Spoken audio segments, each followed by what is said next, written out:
So when you're about to do acrylics, you see how I filed everything. This is the beginning of the fake nail. You can't really tell the beginning of the fake nail and then the actual nail. Like you have to file it to a point where everything blends. So this is a dehydrator. This is the primer. So if you don't have this particular brand, you can use any brand at all. Right? If you're a beginner nail tech, you start with the first one. You put it where the fake nail and then the actual nail meet here. And then if you're also a beginner nail tech, it's better to start in bits. Do not do one bead because it's very difficult to correct when there's a mistake. You start with one bead, you put it there, and then you tap the powder way down. Don't drag it.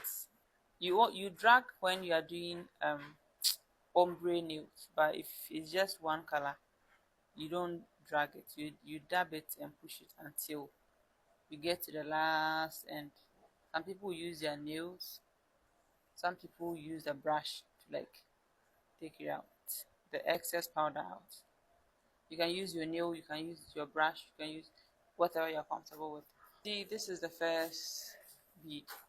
You go with the second bead, put the brush inside, you clean it from the side, you take your powder, not too much, see, and then you put it closer to the cuticle but not all the way close, and then you start by working the side first and then the back side